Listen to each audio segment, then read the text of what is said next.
Okay, so I have not had sexual intercourse in 20 years. I know that's not the way you expected me to start the new year, but we're gonna start it off big. We're starting off with a celebration of some sort, and I wanted to share 5 things I learned along the way of my celibacy journey. So yeah, let's get started. As my voice cracks. By the way, my name is Charrese. Welcome to my channel, Gracefully Charrese.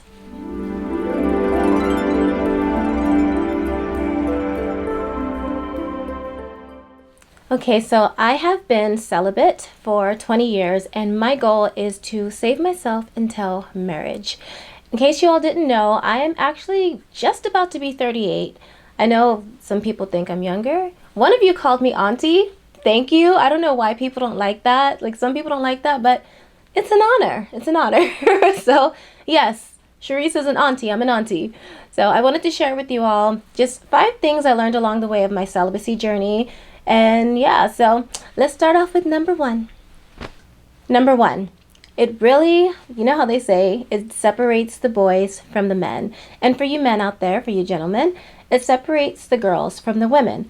What I mean by that is this, okay? It's a figure of speech, but what I mean by that is this. When you are saving yourself, when you are being more modest with your body, when you are focusing on your mind, or the mind, the spirit, the soul, the emotions, the essence of your being and somebody else's being, it really lets you know who's out there, like, really interested in seeking something real, a real connection, a real relationship. And it also shows you who's out there just playing games, or maybe they're unsure, or they're being irresponsible with their hearts and their bodies. And that's not to sound judgy, because we all have a past, we all have a history, we all make mistakes. But it really lets you know who's interested in a real connection and who's ready for a real connection. I know this because in my personal experience, I just was never really taught how to recognize red flags. I was never talked to about boys when I was a girl, or I was never talked to about men when I was a girl or as a woman to prepare me for men.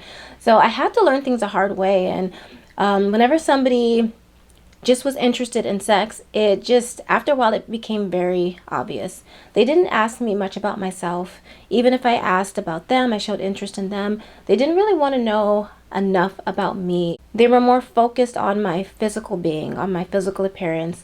They were very touchy-feely to the point where it was like uncomfortable. But when somebody actually really wanted to get to know me, even though, like, you know, the situations in the past didn't work out, it just wasn't God's will. But when they really wanted to know me, they really asked me questions. They really looked me in the eyes. They spoke to me. They actually wanted a conversation. They were interested in my mind. There is a difference, you know. People are actually willing to reciprocate the communication that you give to them, the kindness and the heart that you give to them, the interest that you give to them. And now there are people out there who will play those mind games, manipulative games, and that's where spiritual discernment comes in. And just really paying attention and learning from the past. But I just learned that when you are saving yourself, and when somebody sees that you are valuing yourself and they're valuing you as well, and they're valuing themselves, they really, really, really want to get to know you, and they're willing to wait. Anything worth having is worth waiting for. It's worth being patient for and patient in, okay? They're going to be willing to wait for the sexual intimacy, because there's different types of intimacy, and they will be just happy, just fine. Not that the sexual urges won't come, but they'll be just fine with the emotional intimacy, you know, with the humorous intimacy, with the mental intimacy, just with that personal connection. This leads me to my next point. The second thing that I learned along my journey of celibacy is that being celibate really allows you to focus on a true, deep, personal connection. And I think that's something that's so beautiful. So along the way, I just really started to appreciate just how much we are not just body. Basically, let me put it like this. We are spirits with a soul, and we have hearts, minds, intellect. We have a whole essence, you know.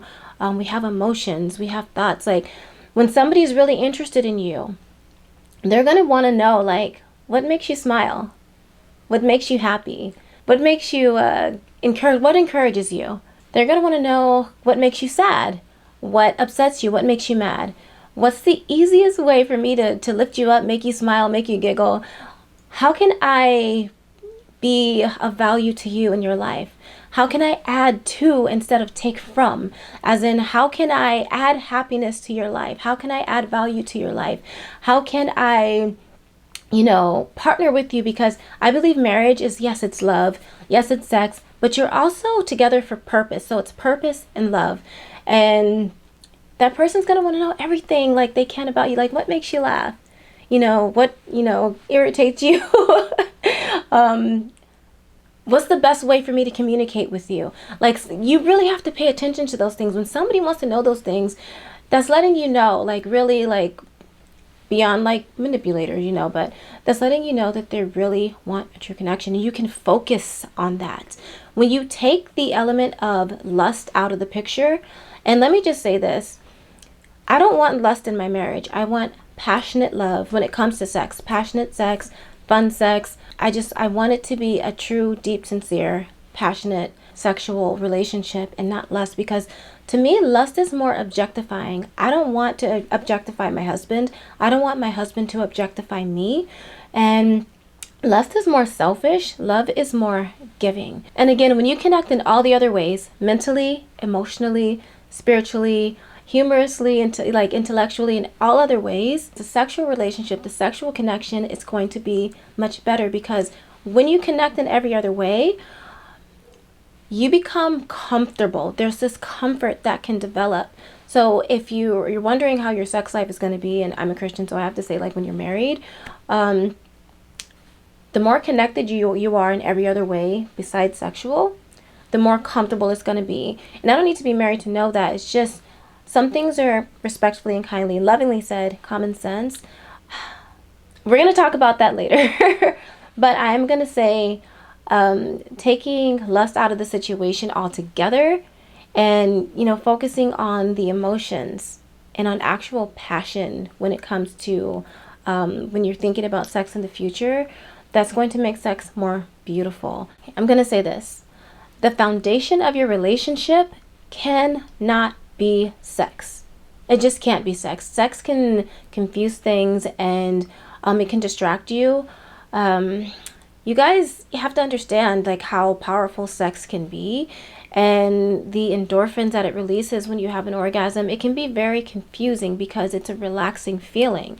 So you can find yourself entering into a relationship or even a marriage, or remaining in a relationship or in a marriage that you should not be entering into or remaining in, because the sex, you're thinking the sex is good. Yeah, but that sex is not going to encourage you and comfort you, like, on in a mental, emotional, spiritual way. That sex is not going to pray for you. That sex is not going to connect with you on deeper levels. You have to build a strong foundation where the very bottom, like what's holding your relationship up, is spiritual, emotional, mental, and yes, sex, it has to be in there because it's one of the many expressions of love. But what's holding up your relationship has to be something strong. And what I mean by strong is love. Actual, true, genuine love. There's so many branches on the tree of love, respect, patience, kindness, reciprocation of positive emotions, wanting to actually know, like, how that person's doing that day or in life. Even in the act of sexual intimacy, you need to have a strong foundation. I just can't stress that enough, you guys. And when you remove sex from the equation, when you're getting to know each other, when you're building that foundation, you're really building your partnership and your connection. You're really building it, and at least it offers the opportunity and the chance to really do that, so that you're setting yourself up for success and not confusion or a failed relationship or marriage. Now, I'm not saying that temptation won't come, because it definitely will come when you have strong emotions for someone, and especially when you're in love with someone. But you're supposed to be attracted to each other. You know, of course, I want my husband to think that I'm the most beautiful, sexy woman he's ever encountered in his life.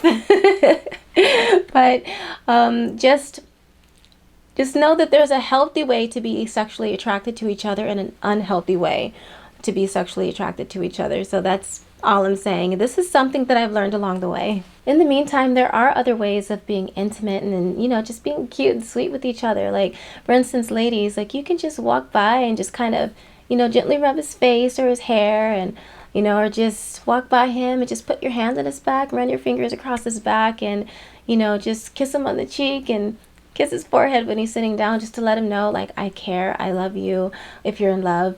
Man, there's things that you can do for your woman. And let me think, what can you guys do? Pretty much the same things, you know, embrace us, hold us, let us know that you really care about us. Leave little notes that says something encouraging. I hope you have a good day at work, or I'm gonna miss you while I'm at work, or, you know, just different things like that. Handwritten notes. We need to bring that back. Handwritten notes, you know, just doing things just because and not waiting for special occasions. Like, there's so many ways of being intimate. Just lying down together, you know, just taking a walk together, holding hands, just laying down in nature and just enjoying God's beautiful creation and listening to the birds chirp, and just, you know, just simple things. Everything doesn't have to be money. Like, just taking walks, just hanging out together, having a movie night, indoors date night. Like, those things, there's just what we consider simple things, which are actually big to me, just mean so much. And it just adds to that connection. Just, you have like memories that you can, you guys can reflect on later, and, you know, take pictures together, film things together, just enjoy each other, because the heart is what's going to love you, and the heart and the emotions and the mind is what's going to encourage you. It's going to speak words of encouragement and uplifting to you, not sex. You know, sex is a beautiful thing. It's meant to be beautiful. It's meant to be fun. It's meant to be exploratory. It's meant to be all of those things, creative. But you want to connect on a deeper level before you even get to the sex, so that when you get to the sex, it's more intense. It's real. It's deep. It's genuine. It's loving. Now, the third thing that I learned along my way in celibacy is just something quick. You know, being celibate, it actually creates more discipline within you, and that includes more patience as well. The thing is this: sexual desires can be really strong. The urge to have sex, especially when you feel strong emotions for somebody, it can be strong. Again, it's a, you know, sex can be a very powerful thing. So if you can abstain from sex, if you can hold yourself back, then it creates more strength in you, which leads to more discipline and more patience. When you're patient with each other sexually, you're going to be, because again, that urge can be strong. When you're patient with each other, you know, sexually, then you can be patient with each other in everyday life, you know, because not everything is going to be like super perfect and happy flowers and rainbows. There are going to be moments where you're going to have to make tough decisions together. There are going to be moments where you might not agree with each other, but you're going to have to be able to be patient with each other, because love is patient and kind. You're going to have to be able to not, you know, get angry and fly off the handle and storm off, and, you know, things like that. So when you are developing that discipline and that patience, you know, regarding your body, you can have patience and discipline regarding your mind, your emotions. You know how to control those emotions better. You know, your verbiage and how you communicate with each other. So I just wanted to say that as well. Like, when you can restrain something as powerful and as strong as the urge to have sex, you know, that varies from person to person, but then you're going to be more patient with each other in other areas of your life. You're going to be more disciplined, and you're going to be able to communicate with each other and just live life with each other in a more patient and disciplined and loving way. My stomach is growling. So the fourth thing I learned along the way of my celibacy journey is this: when you are abstaining from sex, okay, there is little to no confusion as to whether what you have with someone is love or lust. I'm going to tell you why. It's kind of the same kind of connection that you have with the best friend, because honestly, when you are entering into a relationship with someone, when you want to marry someone, that person should be your best friend, your confidant, somebody that you trust, somebody that you even admire and they admire you. Even you look up to each other, you learn together, you grow together, you learn from each other, you teach each other. It's an actual just deep connection. So when you take the sexual parts out of it, just save that till later. You already know that you've connected on, like, again, on a mental level, intellectually, emotionally, spiritually. You've connected in every way. So you can't be confused, like, is this lust? Because you haven't had sex with, like, you haven't been having sex with them to where, honestly, no pun intended, to where you're not like in deep with the sexual parts, and you're thinking about what you did last night or this morning, and how good this felt and how good that felt, and ooh, he did this good, and you're not thinking about all I wouldn't say it like that but you're not thinking about all that. You're not distracted by that. You're not confused by that. You're best friends, so honestly, you're looking at things as this. I want to spend my life with my best friend. I want to spend my time and share my love and be purposeful with my best friend. So there's no confusion. Again, the urges, they're going to come, especially when you're in love with someone, and when you connect with somebody like you've never connected with someone before, especially. But there's no confusion. Like, this is my best friend. You respect each other just like you would respect the best friend, but this best friend is somebody that you're intimate with in special ways that you're not going to be intimate with anybody else in. So again, just really focusing on your inner beings, focusing on the connection, on the friendship, on the love, on the foundation of your relationship, just building that up. It really eliminates the confusion of, is this love or is this lust? And there's so much beautiful freedom in knowing what you really have, and especially knowing that you are really, truly in love. And that's just, I just think that's beautiful. And finally, number 5, the 5th thing that I learned along the way of celibacy is, when you are saving yourself for marriage, it builds the anticipation to actually be sexually intimate with your husband or your wife. It builds that anticipation for sex. So I'm going to be a bit blunt here while trying to remain as pure as possible. I am in ministry, and I do have to, it's important to talk about these things. We really do need to talk about these things, but I still have to be appropriate, okay? So when you're abstaining, okay, you already have the connections mentally, emotionally, humorously, which can be included in your sex life, and it should be, spiritually, just in every way. You're building that friendship. You're building that intimacy.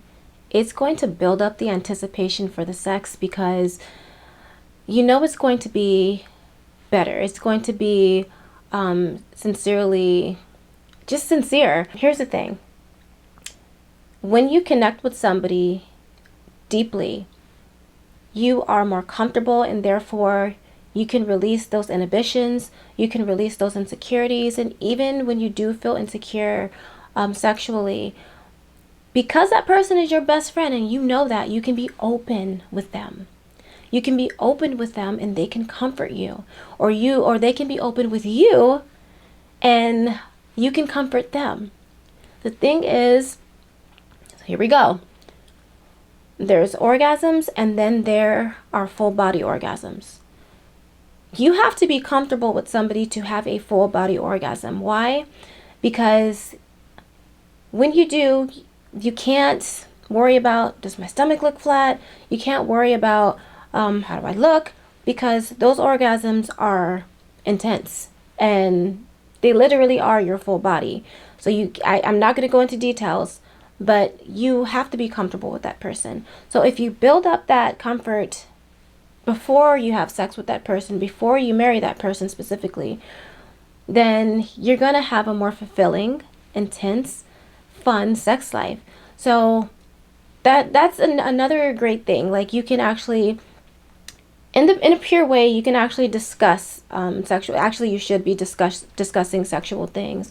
Your whatever you're comfortable with sharing, you should be discussing that anyways before you marry someone.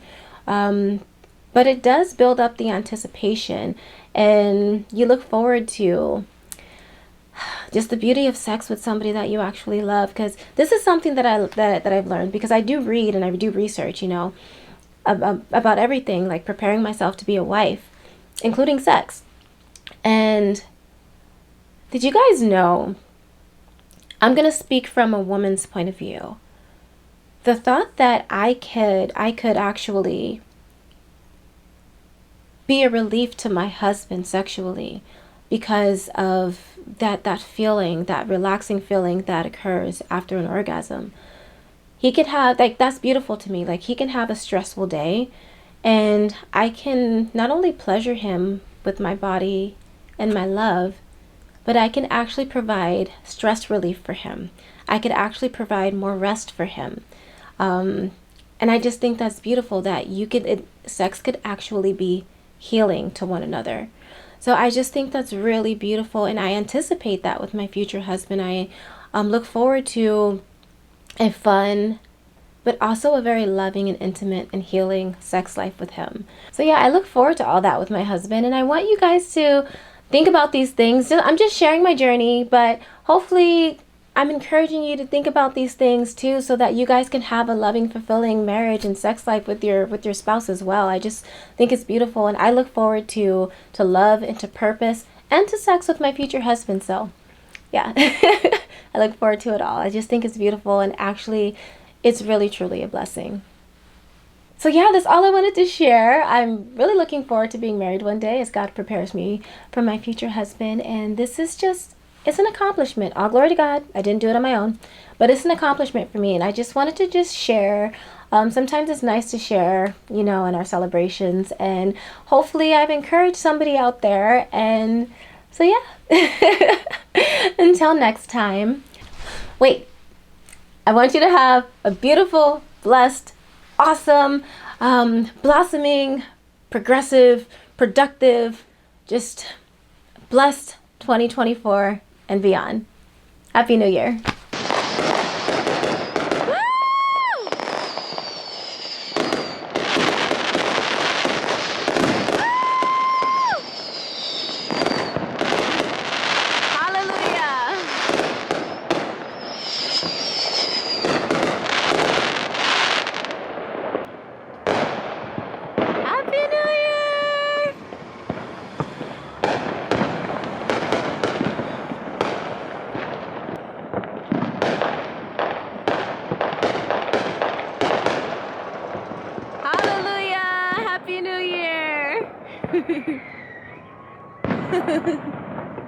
Yay! Awesome.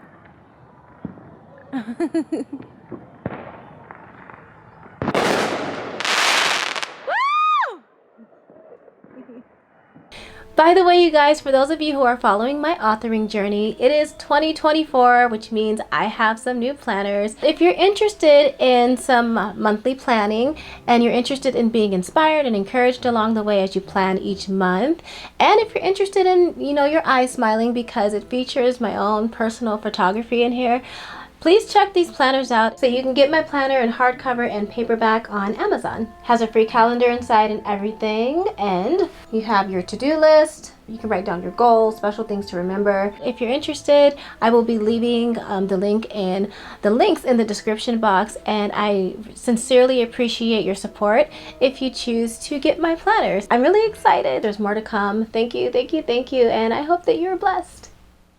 Until next time, do all things in love and gracefully. Bye.